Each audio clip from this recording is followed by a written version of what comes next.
The Lazy Genius Way by Kendra Adachi. Do you ever feel like life is a constant struggle to keep up? Are you overwhelmed, feeling like no matter how hard you work, you're always falling behind? If so, you're not alone. This book provides a fresh approach to living efficiently and finding joy in the everyday. Stay with us until the end to learn how you can simplify your life while still prioritizing what truly matters. We all know that life can be chaotic, and sometimes even putting in all the effort doesn't seem to make a difference. But what if there was a way to work smarter, not harder? Are you spending your time on things that truly matter?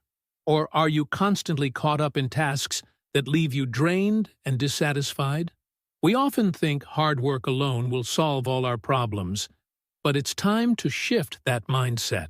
The Lazy Genius Way challenges the traditional idea of productivity by focusing on what's truly essential and letting go of the rest. Imagine being able to organize your life in a way that allows you to accomplish more without feeling constantly exhausted. This summary will guide you step by step through the Lazy Genius mindset, helping you establish effective routines, make intentional decisions, and organize your day in ways that truly align with your priorities. You'll discover practical strategies for managing your time, reducing clutter, and being kinder to yourself along the way. This isn't just about getting more done. It's about making room for what brings you joy and fulfillment. Ready to start your journey toward a more meaningful and efficient life? Let's get started. How to think like a lazy genius. Everyone wants to be the best, but achieving that doesn't just require hard work. Instead of relying solely on effort, you need to use your mind strategically. The author, Kendra Adachi, understands this well. With years of experience, she, like many others, has reached the conclusion that hard work alone doesn't guarantee success. If you're not convinced, let's take a look at some of Kendra's experiences, which revealed just how relying exclusively on hard work can backfire and what you can do to avoid failure. Kendra was always a perfectionist. She wanted things to go according to her high standards and meticulous plans. Growing up, she had her entire life mapped out. Every detail, from school to work to achievements, was planned. This habit helped her overcome many challenges, giving her opportunities to grow and excel. However, it also created limitations at times. Kendra's commitment to hard work became the very reason for her setbacks. A perfect example is one of her previous jobs, where monthly breakfast meetings were held, and team members took turns preparing breakfast for senior staff. Kendra saw this as an opportunity to impress and showcase her planning skills. Instead of collaborating with others, she took on the responsibility of preparing breakfast by herself. After weeks of planning and preparation, she had nearly everything perfectly arranged except for one crucial part: cooking the actual dish. She planned to serve a simple stuffed French toast, but on the day of the meeting, she realized she didn't really know how to make it. Out of pride, she refused to look up the recipe, believing she was good enough at everything to figure it out without help. You can probably guess where this is headed. By the end of the meeting, the seniors were unimpressed, with some even saying it was the worst breakfast they'd ever had. Kendra's assumption that hard work would automatically lead to reward ultimately resulted in embarrassment. Wanting to work hard is a good thing. It's an important aspect of success, but it's not the only factor. Sometimes you have to think differently. Thinking like a lazy genius means putting in just the right amount of effort necessary to achieve success. No more, no less. It's not about settling for being average. Rather, it's about avoiding unnecessary work in areas that can be done more efficiently. The energy saved can then be invested in tasks that truly matter. The Lazy Genius method is a pathway without excessive, drawn-out processes. It's about finding shortcuts and knowing when to use them. Everyone's priorities in life are different, so it makes sense that some people seek easier paths in certain situations. You don't need to give your all to every project. Knowing when to stop is a crucial skill for success. As you grow older, your energy becomes one of your most valuable assets. Learning how to conserve and use it wisely will help you make the most of every opportunity. The Lazy Genius Method equips you with these skills and more, showing that to be truly successful, you don't just need to work hard, you need to think like a lazy genius. Decide once. Making decisions can take up more time than you realize. Often, the time spent thinking about what to do is longer than the time it actually takes to do it. The first principle of the Lazy Genius Method, decide once, addresses this challenge. It doesn't mean you have to plan out every little detail for the future. Instead, it's about choosing what to do in specific events or situations, making a one-time decision that you stick with. To understand this concept better, let's look at Kendra's story. She used to dread Mondays. The start of each week brought a sense of pressure and frustration, and she often struggled to get into the right mindset. But it wasn't the day itself that was the problem. It was her mindset around it. Many of us believe that Mondays set the tone for the entire week. If something goes wrong, we think the whole week is doomed. If things go well, we expect the week to be great. This mindset leads many people to approach Mondays in extremes. Either they put in an excessive amount of effort to ensure a positive outcome, or they give up and leave everything to chance. But does either approach really work consistently? Not quite. Kendra decided to try the Lazy Genius Method. This technique taught her to make small, intentional decisions about the less important aspects of her life. For example, she decided once what she would wear, what time she would wake up, and what she would eat every Monday. By creating a routine, she stopped dreading Mondays and began looking forward to them, allowing her to focus her energy on more important decisions. Decide once goes beyond just planning your Mondays. It can be applied to various areas of your life. You can decide in advance what to wear for certain events, what to eat for breakfast each day, or even how to maintain cleanliness in your living space. Decisions are never-ending because we make countless choices every day. The key is to identify which small, unnecessary decisions can be simplified. Doing this frees up mental space for you to focus on the more important choices. You might already be practicing this without realizing it. Have you ever walked into a restaurant and already knew what you were going to order? That's a fixed decision, a choice you've made beforehand, creating an unintentional routine for yourself. However, fixed decisions are only valuable when they are intentional and beneficial. If you're forced into making choices you don't want, the principle loses its purpose. The main goal of this strategy is to reduce stress and mental pressure, allowing you to focus on what truly matters. Making choices you don't agree with only adds more pressure to your life. It's important to make decisions you can stick with in the long run. Good decisions are those that add value and meaning to your life.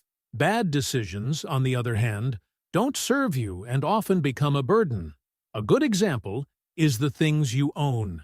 Everything you possess is a result of your fixed decision choices to buy, use, and keep those items. Good decisions involve things that help you in your daily life or hold special significance, while bad decisions are things you bought but never used. These unused items just add clutter to your life and take up space. When you learn to focus on good decisions and let go of the bad ones, you'll notice the positive impact on your life. After a few months, you'll see how much mental and physical space you've freed up. Decide once is a strategy that helps you navigate situations without overthinking. It's the first thing you need to know in the Lazy Genius Method, setting the foundation for making life simpler and more efficient. Build the right routines. If there's one thing you should know by now, it's that having complete control over everything is impossible. Many people become so obsessed with doing things perfectly that they forget that not everything can be controlled. The real source of dissatisfaction in life isn't what happens to us, but our expectations about how things should be. You can't control every aspect of your life, but there are some areas where you do have control. These are the things you choose to include in your life and routine. A good routine can give you a sense of control over what's happening. empowering you to manage your circumstances better. Habits help you get where you want to go. You might think that building a routine sounds like acting robotically, and you're not entirely wrong. Rigid routines that aren't adaptable can cause stress. But remember, the main purpose of routines is not to exert control. It's to provide an effective path toward your goals. Let's say you want your kids to be in bed by 9 p.m. The routine of brushing their teeth and changing into pajamas isn't the goal itself. The goal is to get them to bed on time. If you focus too much on the details of the routine, it can backfire. Being overly strict with your routine can cause you to miss out on important moments. Routines should consist of activities that move you closer to your main goal. They should act as triggers to help you reach that objective. Returning to the example, getting your kids to brush their teeth and change into pajamas signals that bedtime is near. It sets a pattern that teaches them these tasks are done before sleeping. Another benefit of routines is that they offer a sense of stability to people with chaotic or unorganized lives. Despite all the turmoil, having even one thing under control, the actions you take, provides a safe space. Kendra, for example, navigated some major changes in her life by creating routines that helped her cope during difficult times. Kendra grew up quite disorganized, with things scattered everywhere. Within a year, her life was hit by 3 major changes that significantly impacted her. The first change was her parents' divorce. Although Kendra knew it was coming, it still hurt deeply. The second change was her mother's remarriage. Not long after the divorce, her mother found a new partner, which took Kendra by surprise. The third change was leaving her school. Kendra had attended a Catholic institution all her life, but due to financial difficulties after her parents' separation, she had to switch to homeschooling to save money for the family. These events left a lasting impact on Kendra, but she coped by establishing routines. Her routine included calling her father every morning and having dinner with the family every night. This allowed her to stay connected with her father while getting to know her new stepfather. Kendra also made time each night for her assignments and took short breaks during lunch to recharge. These routines helped her stay on top of her schoolwork and gave her the feeling of still being a student, even without physically attending school. Not all routines are the same, and copying someone else's schedule is futile. You need to design your routine to suit your needs. Here are 3 simple steps to create the right routine for you. Start small. The first thing to remember when building a routine is to start with small steps. People don't suddenly achieve big goals. They begin with small, manageable changes and gradually progress. If you put pressure on yourself to do something big right away, you'll likely feel overwhelmed and give up. Find your rhythm. Along with starting small, choose something motivating to kick off your routine. The first task should be easy and set the tone for the rest of the activities, like listening to music or enjoying a cup of coffee. It can be anything that helps you get started and keeps you motivated. Always follow your goal. It's easy to get caught up in the routine itself and start following it for the sake of following it. To truly be a lazy genius, you need to keep your main goal in mind. Sometimes, your routine may not work in every situation. Instead of blindly sticking to it, adjust as needed to stay on track toward your objective. By using these steps, you can build routines that not only add structure to your life, but also move you closer to your goals in a practical, flexible way. Put everything in its place. Have you ever heard of a tiny house?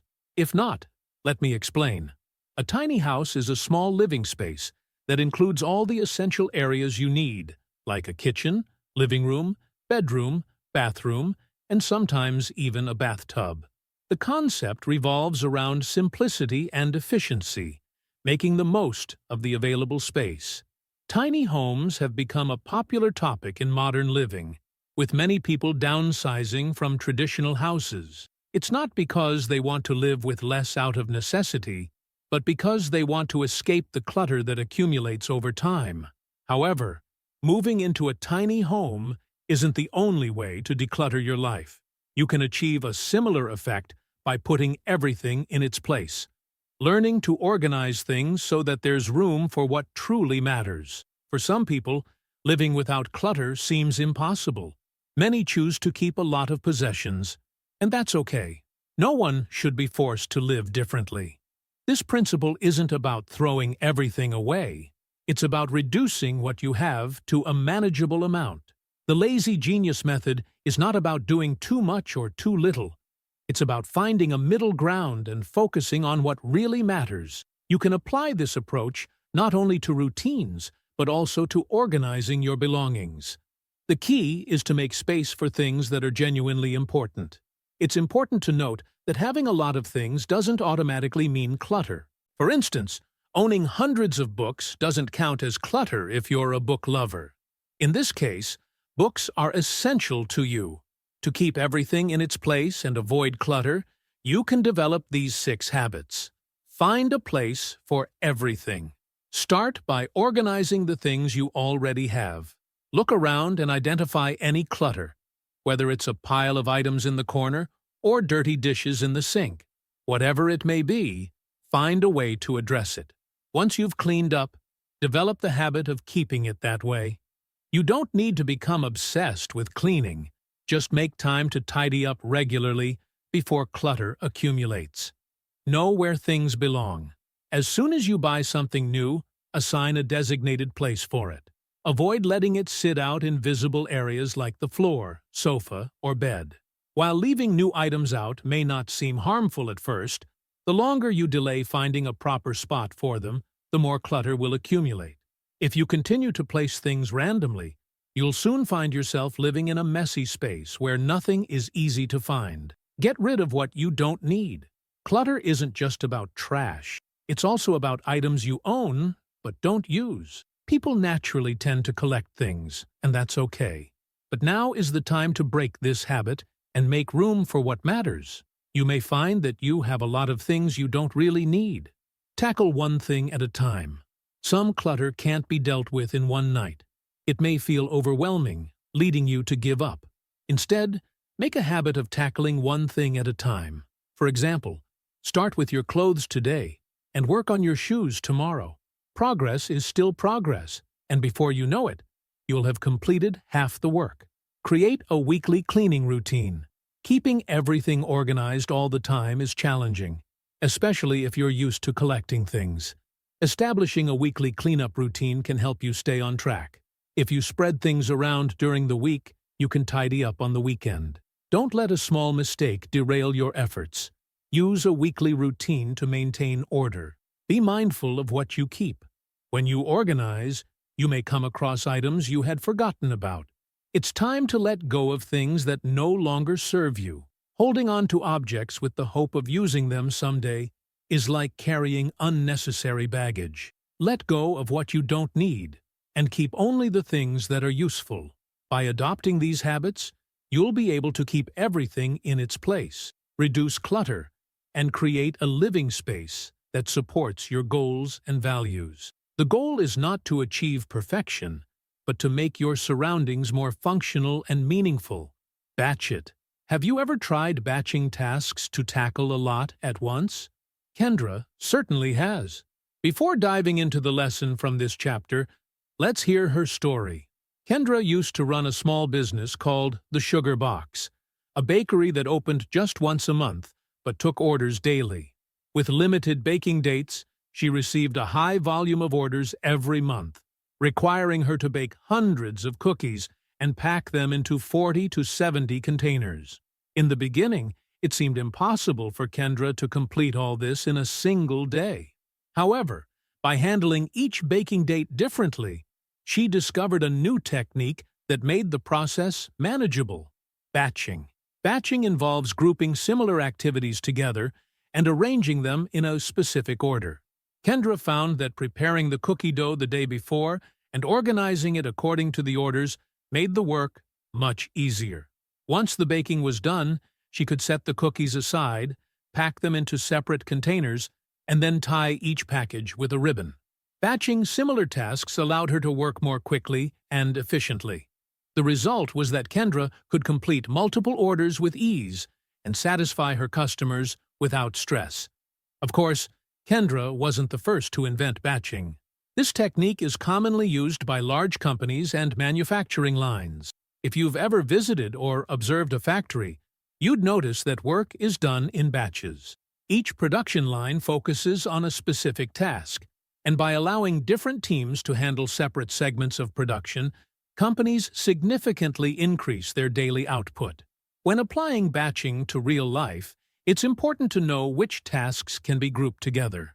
Not everything can be batched, as some tasks require more attention to detail. When batching activities, make sure they are repetitive and ordinary. Here are some examples of tasks you can batch. Laundry. Washing clothes is one of the most repetitive tasks. Unless you're among the world's wealthiest who never repeat outfits, you have to do laundry. An efficient approach is to batch the sorting and washing in one day and then fold and put away the clothes the next day. This way, you don't have to do everything at once, making the process faster. Cleaning the kitchen. Cleaning the kitchen is a repetitive and often tiresome task. Instead of avoiding it, try completing it in batches. Start by gathering all the dirty dishes and placing them in the sink. Then clean the countertops and the stove. Finally, wash the dishes and put them away. You'll be surprised at how quickly it all gets done. Batching isn't just for home chores. You can apply it to work tasks as well. You can batch tasks anywhere, as long as they don't require a lot of critical thinking or focused attention. Batching is a process that helps you complete tasks faster, making it an excellent life hack for getting things done. By organizing similar tasks together, you can save time, reduce stress, and increase efficiency. Whether it's at home or in the workplace, batching can be a game changer for anyone looking to manage their time better and accomplish more with less effort. Be kind to yourself. Many people get so caught up in trying to become better that they forget to value who they are right now. We place endless demands on ourselves every day, and often neglect to appreciate our current selves. Self-love is the purest and most basic form of love that you should bring into your life. When you take a moment to appreciate yourself, you become kinder and feel lighter. You stop focusing on the negative and choose to see the positive side. However, this self-love must come from within. Relying on others for validation is difficult, because if we don't believe we are worthy of love, we won't be able to accept it. Imagine someone complimenting you every day, saying wonderful things about you. Those words won't mean much unless you truly believe them. The solution to this problem is to accept and embrace it as your own truth. Kendra experienced this firsthand during her bedtime routine with her daughter. A disagreement led to her daughter crying and shouting at her. After finally putting her daughter to bed, Kendra went to her husband, Cass, hoping he would say something comforting to make her feel better. But she was surprised when Cass didn't say a word. Frustrated, Kendra shouted, "Why aren't you comforting me? Can't you see I'm feeling terrible after arguing with our daughter? The least you could do is tell me I did the right thing as a mother." Cass looked up and calmly replied, "Would you have believed me if I had?" His words left Kendra speechless. She knew deep down that even if her husband had tried to comfort her, she wouldn't have accepted it. She would have still blamed herself and felt bad because ultimately the only person who could make her feel better was herself. Now, we know that we are responsible for how we feel. Let's delve deeper into why we often view ourselves negatively. The answer is closely linked to our expectations. Like everyone else, we want to grow and become the best version of ourselves. But this goal often comes with expectations. We expect ourselves to reach our full potential, which leaves us dissatisfied with who we are right now and constantly searching for what we could become in the future. This mindset triggers negative emotions because we're always chasing after our ideal selves, never content with who we currently are. We become our own harshest critics. If you want to avoid being so hard on yourself, try adopting these 3 habits to bring more appreciation and gratitude into your life. When you learn to apply them, you'll find yourself happier, and more loving toward yourself and others. Value who you are today. Stop focusing on who you could be or who you were in the past. Pay attention to who you are right now. The person you are today is what truly matters. If you can't find happiness in the present, you won't find it in the future either. Valuing yourself means appreciating who you are right now. Be grateful for your journey and learn to love yourself as you are. Embrace your potential. Once you've accepted your present identity, take a look at who you want to become. Are you working towards being a better version of yourself, or are you content with staying the same? Change is inevitable, and it's something you need to welcome into your life. After learning the concept of the lazy genius, try applying it and see what happens. Embrace growth, as living life to the fullest means being open to change. Celebrate your wins. We often forget to celebrate the victories we achieve every day, whether big or small. Don't overlook the importance of celebrating your accomplishments. Life is unpredictable, and no one knows what will happen next. When things go your way, take the time to celebrate and enjoy the moment. It doesn't have to be grand. It can be as simple as treating yourself to ice cream or taking a day off work. The key is to reward yourself. When you allow yourself to relax, you're giving yourself a reward, which fuels your motivation to pursue the next goal. Being kind to yourself is not about being complacent. It's about acknowledging your worth, appreciating your progress, and finding joy in the little moments. It's a powerful way to foster a positive mindset that propels you forward with self-love and gratitude. Conclusion: you've learned how to think like a lazy genius. The idea is to know when to put in the effort and when to hold back. Focus on tasks that matter and give your best when it's truly needed. By thinking like a lazy genius, you can save your energy for the things that count. The second lesson was about making fixed decisions. Decide once, which is the first technique of the lazy genius method. It's about making one-time decisions for routine tasks, like what to wear or what to eat, to free up mental space for more important things. Third, you discovered the real meaning of routines and how to create them. A routine shouldn't be an end in itself. It should serve a purpose. Start small, find your rhythm, and keep your goals in mind. To build a healthy routine, by following these 3 steps, you can create routines that actually help you move toward your goals. Fourth, this summary taught you how to put everything in its place. Organizing isn't just about having a clean space. It's also about building good habits. With organizing habits, you can live a more structured and spacious life. Get rid of the clutter and make room for what matters. You don't have to do everything at once. Take small steps every day. Fifth, you learned the power of batching. Batching means grouping similar tasks together, or doing them in batches. These tasks should be repetitive, routine, and require minimal thought. When you batch tasks, you complete them more quickly, saving time, effort, and energy, which allows you to focus on more important things. Lastly, you explored the importance of being kind to yourself. Many people forget to be gentle with themselves, constantly focusing on their potential and overlooking who they are right now. The truth is, the only person who can truly make you happy is you. Being kind to others only matters if you're kind to yourself first. Life is already challenging. Don't make it harder than it needs to be. The lazy genius way gives you the keys to living a practical, comfortable, and organized life. Take this opportunity to apply the lazy genius principles today. Focus on what truly matters and let go of what doesn't. That's all there is to it, friends. Thanks for joining us on this journey through the lazy genius way. If you found these principles helpful, why not start applying them today? Remember, it's about focusing on what truly matters and letting go of the rest. Don't forget to like this video, share it with someone who could use a little more balance, and subscribe for more insights on living an intentional and fulfilling life. Let us know in the comments how you plan to use the lazy genius principles to simplify your life. Until next time, keep things simple and make life work for you.